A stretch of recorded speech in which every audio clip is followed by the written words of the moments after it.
وَلَقَدْ يَسَّرْنَا الْقُرْآنَ لِلذِّكْرِ فَهَلْ مِن مُّدَّكِرٍ نحمدہ ونصلی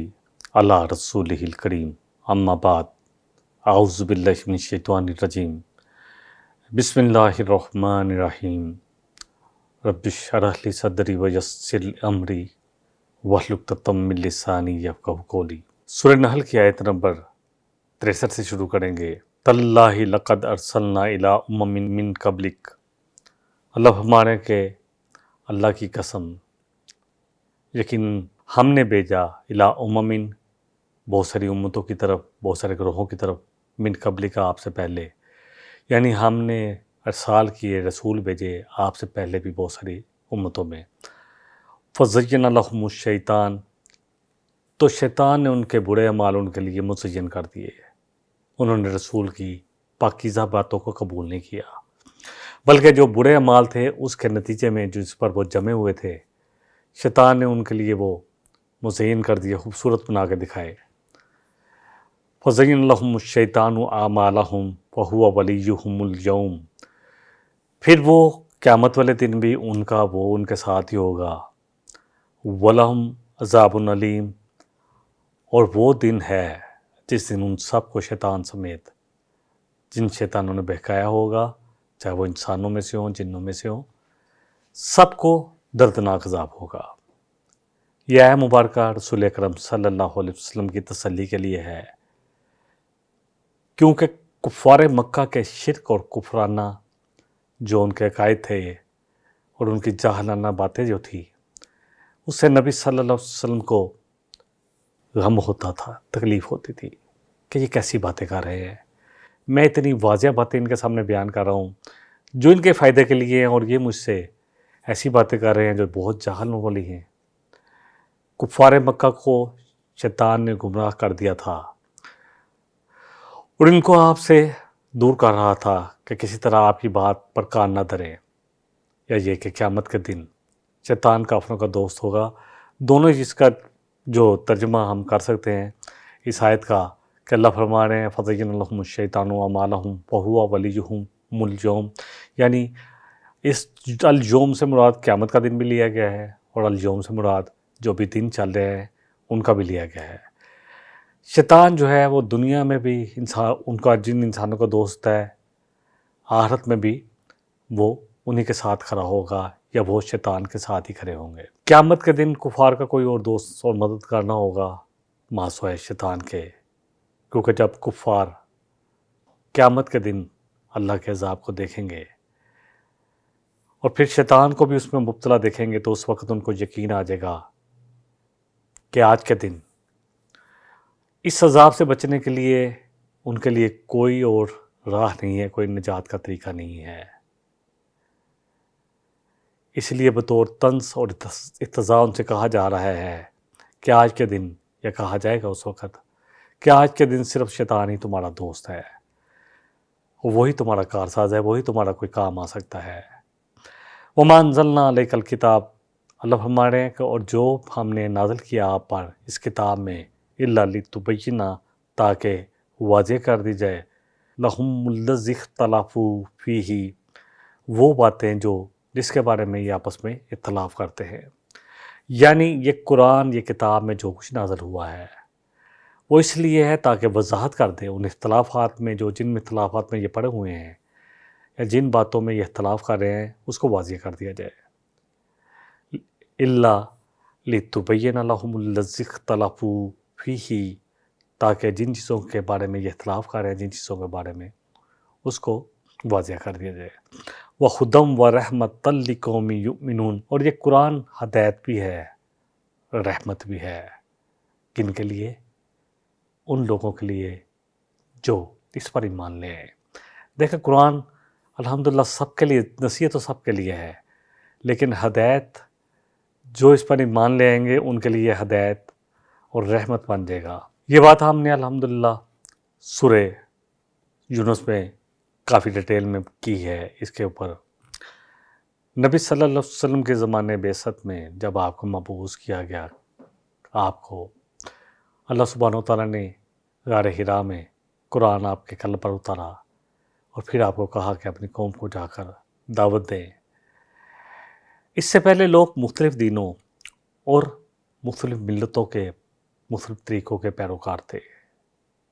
لوگوں نے اپنی خواہش سے مختلف دین کر لیے تھے، جیسے یہود نے اپنی خواہش سے بہت ساری دین میں تبدیلیاں کی، کتاب میں تبدیلیاں کی، اور جس طرح کہ ہم نے سورہ توبہ میں پڑھا کہ عزیر علیہ السلام کو اللہ کا بیٹا قرار دیا۔ عیسائیوں نے اپنے دین میں تثلیث کا عقیدہ اختیار کیا، اور پھر جو صلیب بنائی کہ جو بھی عیسیٰ علیہ السلام اللہ کے بیٹے ہیں اور وہ صلیب چڑھ گیا، اب جو بھی ان کو اللہ کا بیٹا مان لے گا تو وہ اس کے سارے گناہ معاف ہو جائیں گے۔ اپنے طور پر انہوں نے یہ ساری باتیں بنائی تھیں کفار مکہ،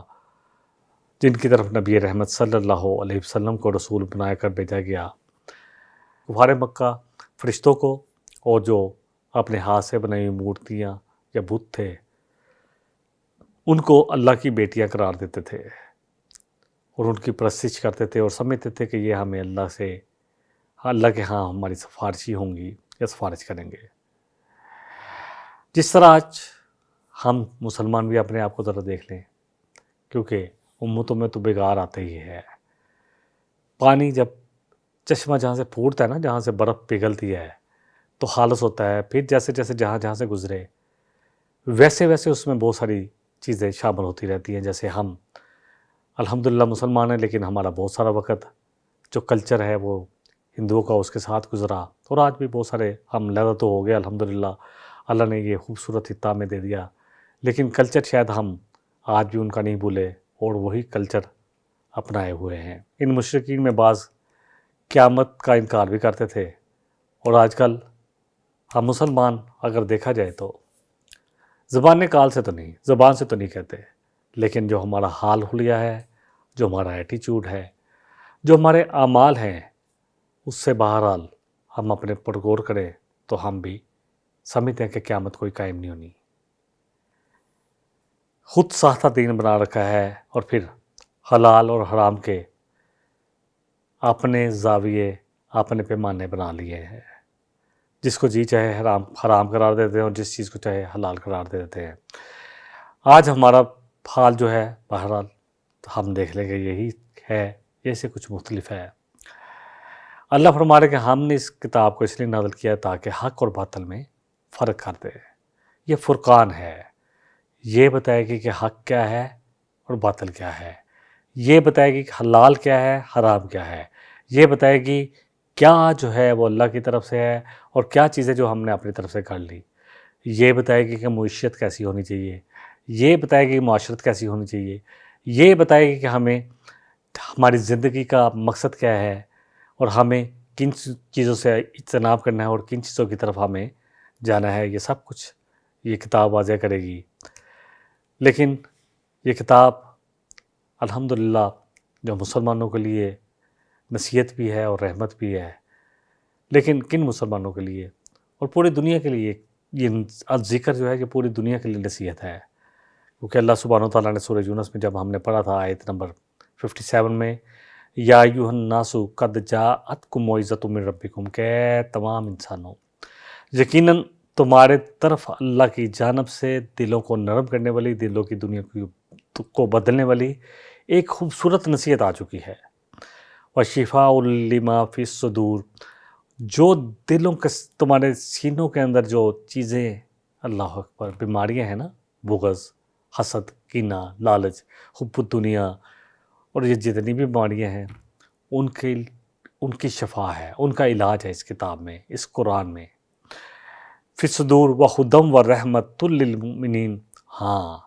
اور یہ ہدایت بن جائے گی، یہ رحمت ثابت ہوگی جو اس پر ایمان لے آئیں گے۔ ایمان کا مطلب ہے کہ جو اس کی باتوں کو مان لیں گے۔ اگلی آیت لے لیتے ہیں، آیت نمبر 65 ہے۔ اللہ فرما رہے ہیں واللہ انزل من السماء ماء، اللہ وہ ذات ہے جس نے آسمان سے پانی اتارا، برسایا، فاحیا بہ الارض بعد موتہا، اور زندہ کیا زمین کو اس کی موت کے بعد۔ اور یہ وہ عمل ہے جو ہم ہر سال دیکھتے ہیں، کیسے پت جڑ آتا ہے، کیسے پتے بھی جڑ جاتے ہیں، زمین بھی جو ہے وہ ایک دم بالکل چٹین بدان بن جاتی ہے، پھر اللہ کی رحمت کی بارشیں ہوتی ہیں، پھر موسم آتا ہے، پھر دوبارہ وہاں پر سبزہ لہلہانے لگتا ہے. تو یہ سب کچھ اللہ کی طرف سے ہوتا ہے. اللہ فرما رہے ہیں کہ ہم زمین کو اس کی موت کے بعد، یعنی مرنے کے بعد، اس کے مردہ ہونے کے بعد، بنجر ہونے کے بعد دوبارہ کھلا دیتے ہیں، زندہ کر دیتے ہیں. ہاں، اس میں نشانی ہے ان لوگوں کے لیے جو سنتے ہیں، اور یہ سننا ویسا نہیں ہے، یہ وہ سننا ہے جو دل و دماغ پر اثر کرے. یہ وہ سننا ہے جس پر غور و فکر کیا جائے اور اس کو اپنے عمل میں لایا جائے. یہ وہ سننا ہے جو صرف اس کان سے سنا اور اس کان سے نکال نہیں دیا گیا، بلکہ اس کو جب سنا تو اس پر پھر سوچ و بچار کرنی ہے، اور سوچ بچار کر کے پھر پوری کوشش کر کے کیا سنا اس کے نتیجے پہ پہنچنا ہے کہ کیا کرنا ہے اور کیا چھوڑنا ہے. اللہ سبحانہ وتعالیٰ غور و فکر کی دعوت دے رہے ہیں کہ یہ پانی کا برسنا ہے، یہ فصلوں کا اگنا، زمین کا مردہ ہونے کے بعد زندہ ہونا، یہ سب کچھ اللہ ہی کے حکم سے ہو رہا ہے. اللہ کے سوا کوئی یہ دعویٰ نہیں کر سکتا کہ وہ سب کچھ یہ سب کچھ کر رہا ہے. آگے اللہ فرما رہے ہیں وَإِنَّ لَكُمْ فِي الْأَنْعَامِ لَعِبْرَةً، تمہارے لیے مویشی جانوروں میں بڑا سبق ہے. عبرت تن جو ہے کیا ہے کہ جب انسان کسی ایک چیز کو دیکھ کر ایک حقیقت سے دوسری حقیقت تک پہنچ جائے، یعنی اس کی اصل کو جان لے، اس سے کوئی نتیجہ اخذ کر لے، اس سے کوئی سبق لے لے، یہی عبرت حصول جو ہے علم کی چابی ہے. جس کو یہ چابی مل جاتی ہے نا، جو سوچ بچار شروع کر دیتا ہے کسی چیز سے اثر لے کر، پھر اس پر سوچ و بچار شروع کر دیتا ہے، پھر کوشش کرتا ہے کہ صحیح نتیجے تک پہنچ سکے، یہ علم کی چابی ہے، یقین جانے. اور جس کو یہ چابی مل گئی نا، جس کو یہ چابی مل گئی کہ وہ سوچ و بچار کی طرف آ گیا، تفکر کرنا شروع کر دیا، غور و فکر کرنا شروع کر دیا، اور سچے دل سے اللہ اکبر، تو اس کے لیے پھر اللہ کی معرفت اور قدرت کا دروازہ کھل جاتا ہے. اللہ فرما رہے ہیں نسقیکم مما فی بطونہ، ہم پلاتے ہیں تمہیں جو ان کے پیٹوں میں ہے، من بینی فرث و دم، کس کے درمیان؟ گوبر اور خون کے درمیان. فرث جو ہے وہ گوبر کے لیے آتا ہے، و دمن جو ہے وہ کس کے لیے آتا ہے؟ وہ خون کے لیے آتا ہے. اللہ فرما رہے ہیں نسقیکم مما فی بطونہ من بین فرث و دم لبنا خالصا، خالص دودھ پلاتے ہیں. ایک طرف کبھی دیکھے تو صحیح، سفید دودھ ہم پیتے ہیں اور کسی بھی اس کی اپنی ایک خوشبو ہوتی ہے. خون جو ہے وہ سرخ رنگ کا ہوتا ہے، گوبر جو ہے جو گائے اور بھینس کھاتی ہیں یا مویشی جانور کھاتے ہیں وہ دوسرے رنگ کا ہوتا ہے. اور ہمیں اللہ دودھ پلا رہا ہے جو ان دونوں ہی کی میزز سے بالکل پاک ہوتا ہے، نہ اس میں کوئی گوبر کا رنگ ہوتا ہے، نہ ذائقہ ہوتا ہے، نہ خون کا کوئی رنگ، نہ ذائقہ. اللہ فرما رہے ہیں لبنن خالصاً، خالص دودھ، سائغن، اللہ اکبر، خوش ذائقہ، پینے میں بڑا فرت بخش، لشاربین، پینے والوں کے لیے. پانی کی نعمت کے بعد ہم نے پہلے پانی کی کہ اللہ آسمان سے پانی برساتا ہے، اب اللہ سبحانہ وتعالیٰ ایک اپنی اور نعمت کی طرف ہم سب کی توجہ مبذول فرما رہے ہیں کہ دیکھو اس نعمت کو بھی دیکھو، غور و فکر کرو نا. اصل تو غور و فکر جو ہے نا، یہ ایسی چیز ہے جس کو یہ اللہ اکبر مل جائے اور صحیح چیزوں پر غور و فکر کرنا شروع کر دے تو سمجھ لے اس کو ایک ایسی چابی مل گئی ہے جس سے اب بہت سارے اس کے جو اس کے سوال ہیں ان کا جواب اس کو ملنا شروع ہو جائے گا. بہرحال غور و فکر کا حکم دے رہے ہیں اللہ سبحانہ وتعالیٰ. غور کرنے والوں کے لیے چھپاؤں کے اندر بھی اللہ کی بہت ساری نشانیاں موجود ہیں، اللہ کی رحمت، اس کے رب ہونے کی نشانی، اس کی توحید کے بڑے بڑے درس موجود ہیں. یہ جو چوپائے اس زمین کی گھاس اور سبزیاں چرتے ہیں، زمین سے چرتے ہیں، ان کے پیٹوں میں ایک طرف گوبر بنتی ہے، وہ دوسری طرف ان کی کیونکہ ڈیفینیٹلی خون کی ضرورت ہے، ان کا خون بناتی ہے، اور تیسرا اس گوبر اور خون کے درمیان اللہ اکبر خالص دودھ بنتا ہے جس میں نہ گوبر کا شائبہ، نہ خون کا، نہ ہی اس کی سفیدی میں فرق آتا ہے، نہ اس کی حلاوت میں، اس کے ذائقے میں، نہ مزے میں. اور اللہ اکبر ایسی غذا، دودھ ایسی چیز ہے جس پہ پوری غذائیت ہے. دیکھیں دودھ جو ہے وہ کیسے جو گائے ہیں یا بھینس ہے یا جتنی بھی مادہ ہیں ان کے تھنوں میں آتا ہے، اترتا ہے، ان کا پیشاب جو ہوتا ہے وہ مثانے کی طرف راستہ پکڑ لیتا ہے، ادھر سے چلا جاتا ہے، گوبر جو ہے وہ جہاں سے اس نے نکلنا ہے وہاں تو اس طرف چلا جاتا ہے، خون جو جسم کا حصہ بن جاتا ہے، اور اللہ اکبر ایک دوسرے سے کسی کا بھی ایک دوسرے سے کوئی ملاپ نہیں ہے، ملتے نہیں ہیں۔ یہ بہت بڑی نشانی ہے، ہمارے سامنے ہے یہ ساری نشانی۔ یہ جو بہت بڑی دودھ کی فیکٹریاں جو ہمارے سامنے ہیں جس سے ہم دودھ لیتے ہیں، خالص سائغ للشاربین، جو بڑا خوش ذائقہ ہوتا ہے پینے والوں کے لیے۔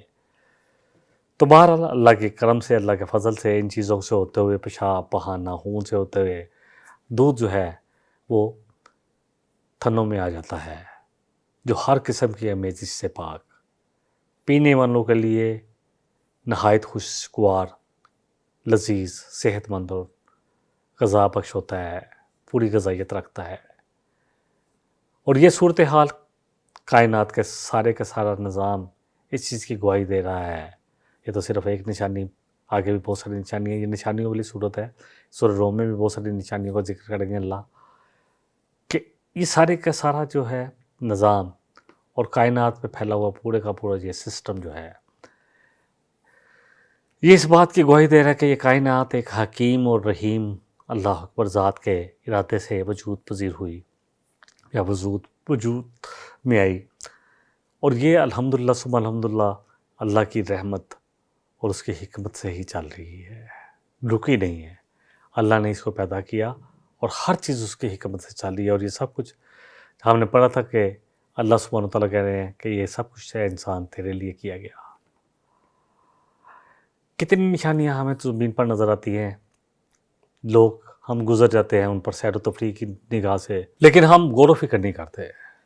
کیسے کیسے جھرنے بہہ رہے ہوتے ہیں، کیسے برفیں بھری ہوتی ہیں، کیسے سمندروں سے اللہ اکبر ہوائیں بادل اٹھاتی ہیں، باری ہوتی ہیں، پھر کہیں جا کے بارش کی طرح برس جاتی ہیں، اور پہاڑوں پر جا کر جہاں ٹھنڈ ہو وہاں برف اللہ اکبر برف باری ہوتی ہے، سنو فالنگ کی صورت میں جم جاتی ہیں، پھر سورج اپنی تمازت کے ساتھ ان کو پگھلاتا ہے، پھر اس سے چشمے اور نالے بہہ پڑتے ہیں اللہ اکبر۔ اور اللہ قرآن میں بار پر ہمیں غور و فکر کی دعوت دیتے ہیں، اللہ ہم سب کو یہ نشانیاں دکھا رہے ہیں اور غور و فکر کی دعوت دی جا رہی ہے۔ اللہ سورہ یوسف کی آیت نمبر 105 میں بھی فرما رہے ہیں وَقَائِم مِّنْ آیَاتٍ فِي السَّمَاوَاتِ وَالْأَرْضِ، اور کتنی ہی تو نشانیاں ہیں اللہ کی پھیلی ہوئی آسمانوں میں اور زمین میں، یمرون علیہا، اور لوگ اس پر سے گزرتے ہیں، وہم عنہا معرضون، اور وہ غور و فکر نہیں کرتے، بس ایک جس طرح کے پرندوں کا دیکھنا ہے، مویشی جانوروں کا دیکھنا ہے، بس دیکھ کے گزر جاتے ہیں، غور و فکر نہیں کرتے، اعراض کیے ہوئے ہیں۔ اگلی آیت لے لیتے ہیں، اگلی آیت نمبر 67 ہے۔ اللہ فرما رہے ہیں وَمِن ثَمَرَاتِ النَّخِیلِ، اور پھلوں میں سے، نخل کہتے ہیں کھجور کو، والعناب، اور انگور کو، اور اللہ فرما رہے ہیں اور پھلوں میں سے کھجور اور انگور، تم اس سے اپنے لیے نشے والی چیزیں بھی بناتے ہو اور استعمال کرتے ہو، جو بڑا خوبصورت رزق ہے تمہارے لیے۔ ان فی ذالک لآیات لقوم یعقلون، ہاں اس میں بڑی نشانیاں ہیں ان لوگوں کے لیے جو عقل رکھتے ہیں، ان لوگوں کے لیے جو عقل و فہم سے کام لیتے ہیں، جو سوچ بچار سے کام لیتے ہیں۔ دیکھیں زمین میں کھجوروں انگوروں کے باغ اللہ سبحانہ وتعالیٰ نے اگا دیے، یہ سب کچھ اللہ نے کیا، اور پانی کے چشمے بھی بہا دیے تاکہ لوگ ان سے فائدہ اٹھائیں ان پھلوں سے، لیکن لوگ ان کو گلا سرا کے جو شراب بنتی ہے، اللہ فرمانے سکر کا لفظ جو ہے نشے والی چیزوں کی طرف آتا ہے، یا نشے آور چیزوں کی طرف آتا ہے، ان کی طرف اشارہ دیتا ہے۔ تو اللہ کہہ رہے ہیں کہ تمہارے لیے اللہ نے پاکیزہ پھل پیدا کیے، انگور بڑا زبردست پھل، اور کھجور تو بہت زبردست، اور تم ان کو گلاس را کر ان سے نشے والی چیزیں بناتے ہو، حالانکہ وہ تمہارے لیے خوبصورت رزق تھا۔ اور اس میں بڑی نشانی ہے ان لوگوں کے لیے، اس آیت میں، اللہ کی اس قرآن میں جو غور و فکر کرتے ہیں۔ سورہ یاسین میں بھی اللہ فرمانے وَجَعَلْنَا فِيهَا جَنَّاتٍ مِّن نَخِیلٍ وَأَعْنَابٍ کہ اللہ نے تمہارے لیے باغات بنائے ہیں دنیا میں، انگوروں کے اور کھجوروں کے، تمہارے لیے چشمے بہا دیے تاکہ تم کھاؤ اور پیو، من ثمارہ ہی اس کی جو کھیتیاں ہیں، جو اس کا جو پھل ہیں ان کو، وما عملتہ ایدیہم، اور یہ سب کچھ تم نے خود اپنے ہاتھوں سے تو نہیں کیا۔ کیسے سورج نکلتا ہے جس چیزوں کو پکا رہا ہے، کیسے زمین کی رویدگی ملتی ہے، پھر یہ پیدا ہو رہی ہیں۔ افلا یشکرون، تو اللہ پوچھ رہے ہیں کہ اللہ کا شکر ادا نہیں کرو گے، کیا شکر گزار بند نہیں بنو گے؟ دیکھیں، پھلوں کو جو گلاس را کر نشہ آور چیزیں بنائی جاتی ہیں، کھجور اور انگور کو، اور پھر کہتے ہیں کہ یہ ریڈ وائن جو انگور سے بنی ہے نقصان دہ نہیں ہے۔ اللہ اکبر، یہ سب نقصان دہ ہیں، اور سب اللہ کی نعمتوں کا جو ہے کفران نعمت ہے یہ، کہ اللہ نے ہمیں رزق حلال دیا اور ہم اس کو حرام رزق کی طرف لے کے جا رہے ہیں۔ بس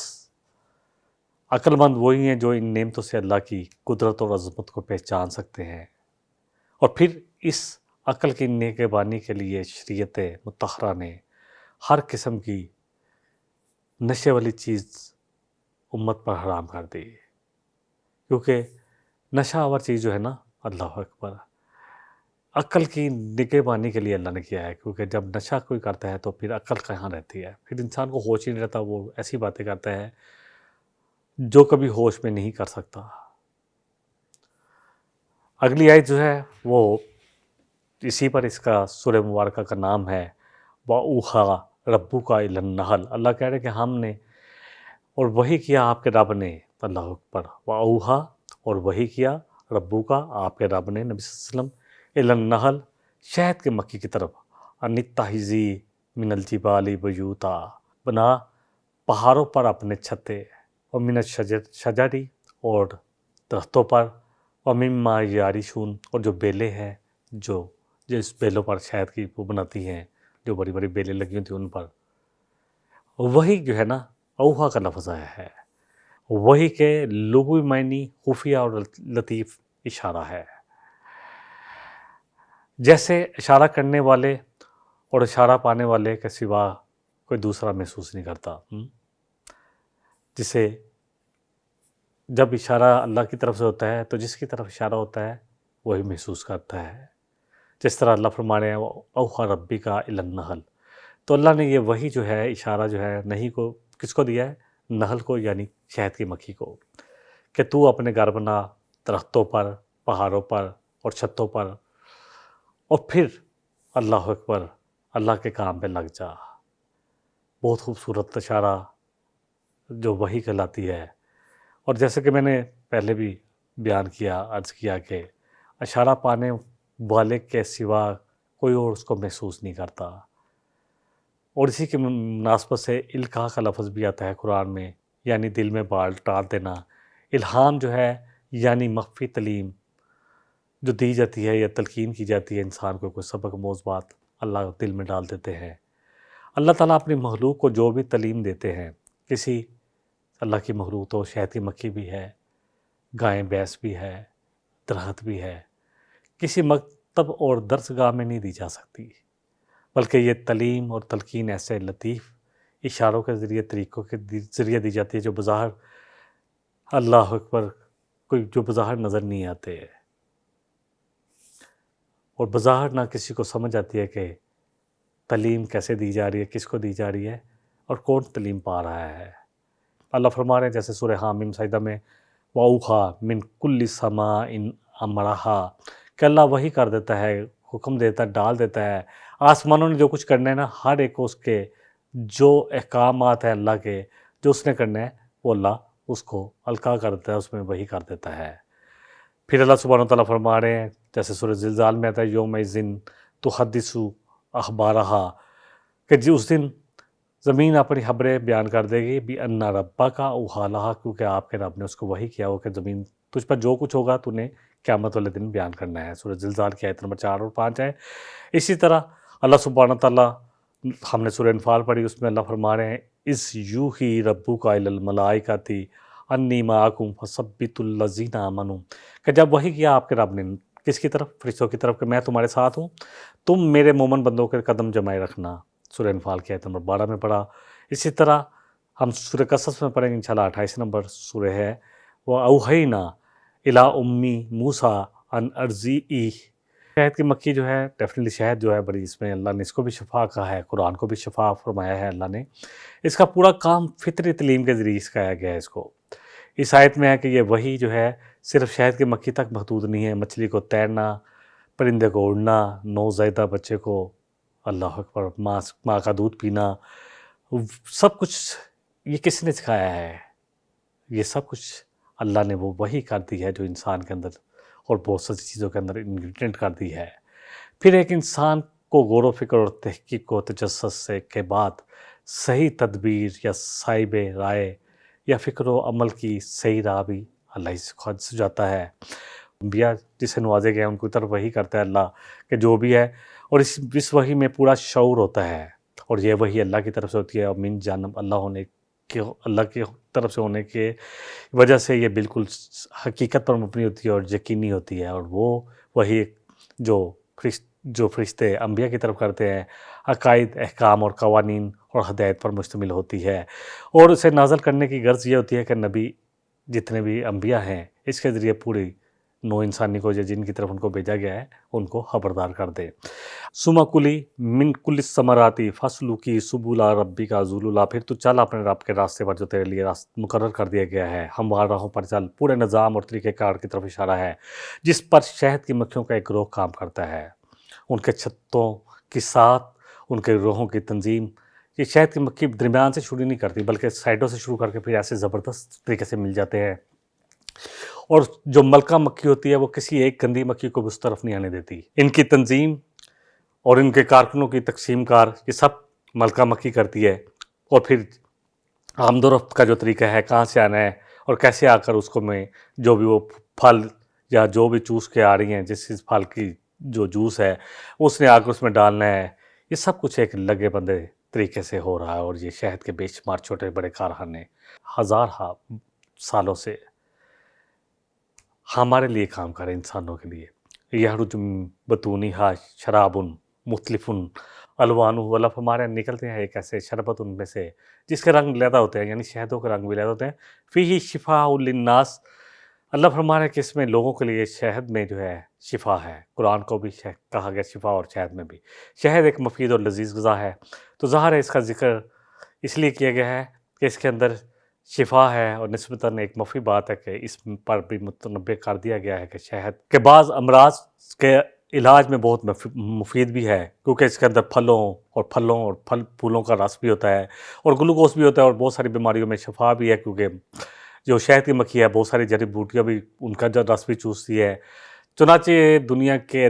دعا سازی میں جو ہے نا کارخانوں میں صدیوں سے اس غرض سے استعمال ہوتا ہے جو شہد ہے۔ جتنی بھی دعا ساز کمپنیاں ہیں وہ شہد کو بہت ساری جگہ پہ استعمال کرتی ہیں۔ مزید برآں شہد کی مکھی اگر کسی ایسے علاقے میں کام کرتی ہے جہاں خاص قسم کی جڑی بوٹیاں پائی جاتی ہوں، تو اس علاقے کے شہد میں صرف محض یہ شہد جو ہے یہ صحت افزا نہیں ہے، بلکہ اس میں بہت سارے امراض کا مفید علاج بھی ہے۔ جس جڑی بوٹی میں خدا نے اللہ اکبر جو بھی تاثیر رکھی ہے مکھی اس سے لے کر اسے شہد بناتی ہے، تو اس میں آ جاتا ہے۔ اللہ فرما رہے ہیں بہرحال ان ساری چیزوں کی شہد کی لیبارٹریاں جو ہمارے لیے بنائی گئی ہیں یہ سب کچھ انسان کے لیے، ان فی ذالک لآیات لقوم یتفکرون، اس میں بہت نشانیاں ان لوگوں کے لیے جو غور و فکر کرتے ہیں۔ یعنی یہ سارا نظام جو ہے غور و فکر کرنے والوں کو بہت ساری نشانیاں اللہ کی دکھا رہا ہے۔ اللہ تعالیٰ مجھے بھی اور آپ کو بھی جتنا کہا ہے، جتنا سنا ہے، اور اس پر بہت بڑی تحقیق ہے، اگر آپ نیٹ پر جا کر پڑھیں گے کہ کیسے شہد بنتا ہے، اور اتنی مکھی پوری زندگی کی کوشش میں کتنا ایک چمچ پا مشکل شہد بنا پاتی ہے جو ہمارے لیے کام پہ، یہ ساری مخلوق ہمارے ہی کام پر لگی ہوئی ہے۔ یہ بھینسیں دودھ دے رہی ہیں تو ہمارے لیے، یہ بکریاں جو ہیں یہ دودھ دے رہی ہیں ہمارے لیے، ہم ان کا گوشت کھا رہے ہیں، یہ سب کچھ انسانوں کے لیے، اور انسان کل قیامت کے لیے ہے۔ اللہ تعالیٰ مجھے اور آپ کو سمجھ کر اور اس کو اپنے اندر آبزرو کر کے، یعنی قرآن و سنت کو اپنے اندر آبزرو کر کے، اس کو سمجھ کر اس کے مطابق اپنی زندگیوں کو ڈالنے کی توفیق عطا فرمائے۔ والسلام علیکم ورحمۃ اللہ وبرکاتہ۔ إن هذا القرآن يهدي للتي هي أقوم ويبشر المؤمنين الذين يعملون الصالحات أن لهم أجرا كبيرا۔